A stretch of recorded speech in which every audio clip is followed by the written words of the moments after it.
Eu, o Igor, o Jones, o Lucas, o Murilo e o Thiago, somos alunos do curso de Banco de Dados da FIAP. E hoje vamos falar um pouco sobre o nosso projeto Cidadão de Duas Rodas, projeto Mobilidade em uma parceria entre a FIAP e a Stellantis, para pensar alternativas disruptivas de mobilidade urbana. Vejam só essa figura.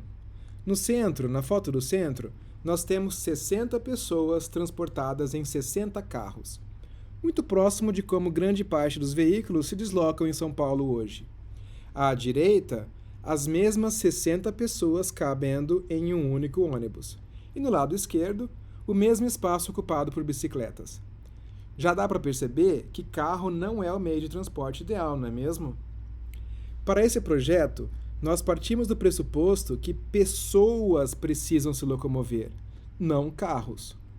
Entendemos que a cidade de São Paulo precisa melhorar o transporte cicloviário, ao mesmo tempo em que precisa reduzir emissões de carbono.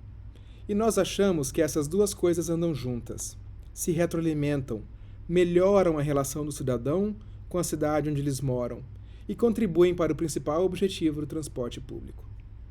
Nos próximos slides, nós vamos falar quais são as principais zonas demográficas de São Paulo, que é onde as pessoas moram, e para onde elas se locomovem.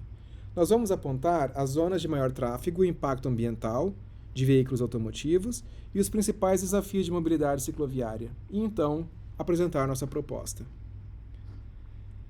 Nesse mapa demográfico da cidade de São Paulo, nós vemos regiões de maior densidade populacional, em vermelho, e aquelas de menor densidade, ou com menor pessoas morando, que é a área mais clara.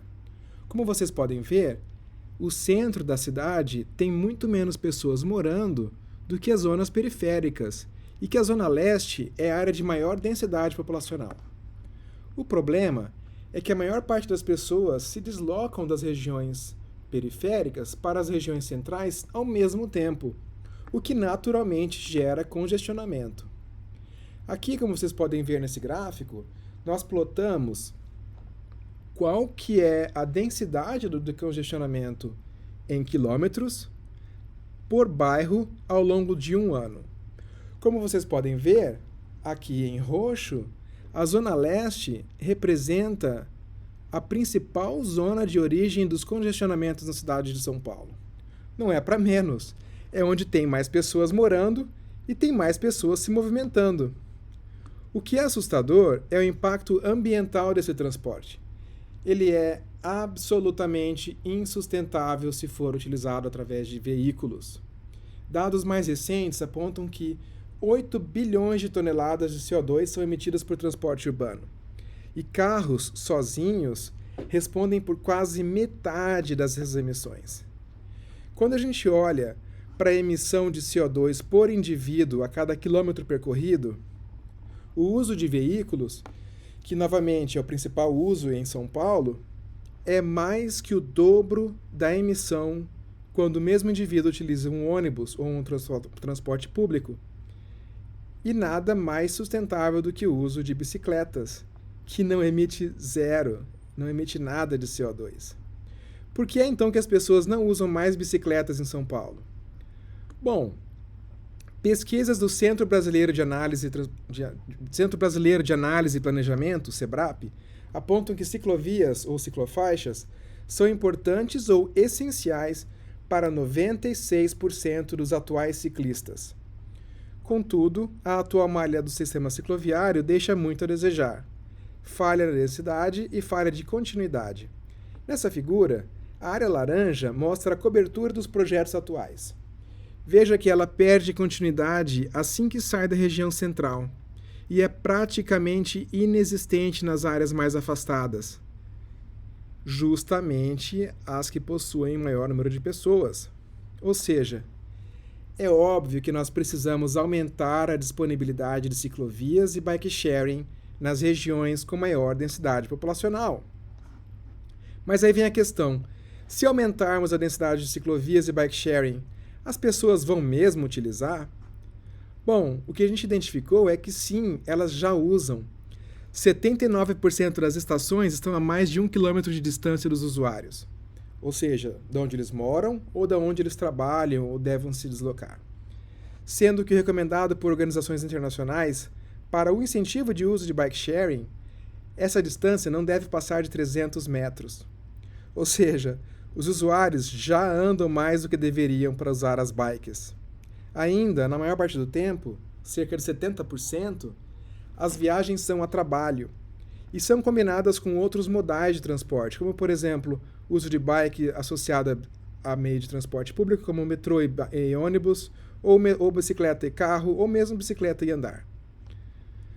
Um outro fator interessante: embora os sistemas de bike sharing se concentrem nas zonas centrais de São Paulo, que geralmente representam maior poder aquisitivo, 1 em 4 usuários, ou 24% desses usuários atuais, ganham até 2 salários mínimos.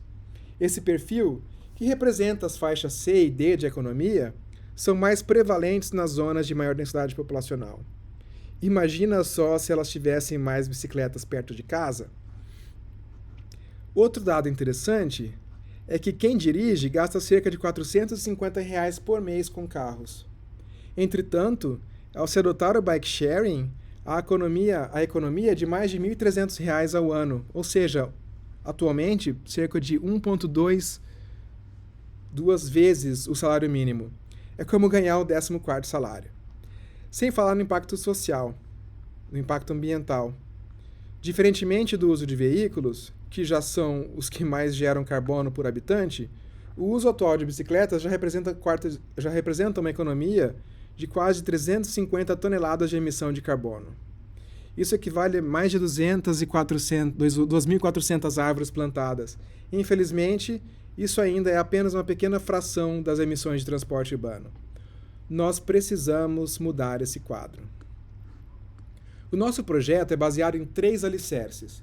Primeiro, reduzir a emissão de carbono.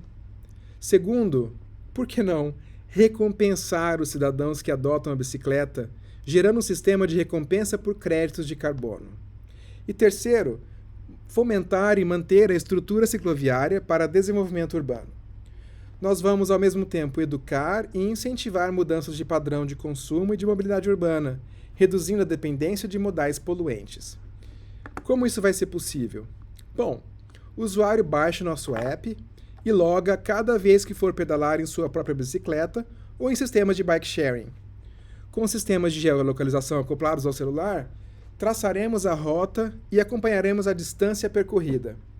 Com isso, nós vamos calcular a emissão negativa de CO2, que será creditada na conta do usuário, para que seja utilizado como créditos em nossos parceiros, como, por exemplo, passagens integradas no sistema público de transporte, créditos em outros sistemas de ride sharing ou de aluguel de veículos elétricos, e ao mesmo tempo pode ser transferido diretamente para a conta do usuário para que ele use como ele desejar. Interessante que os dados gerados vão permitir ajustar o projeto ao longo do tempo, adequando as constantes mudanças que a gente antecipa, e vão incentivar também a economia local, como, por exemplo, manutenção e relocação de bikes, melhor relação do usuário com a cidade, e também pode nos ajudar a gerar indicativos de saúde e de bem-estar da população, podendo fazer com que a gente projete impacto econômico em relação à rede de usuários do Sistema Único de Saúde. Tudo isso começa com o fomento de novas estações de bike sharing. Os ciclos verdes nesse mapa representam as áreas prioritárias para estações de ciclovias, passo essencial para resgatar a cidadania das áreas periféricas e incluir a maior parcela da população no resgate da cidade e na busca de mobilidade sustentável. Por hoje é só. Obrigado pela sua atenção. Ficaremos felizes em discutir mais detalhes sobre o nosso projeto.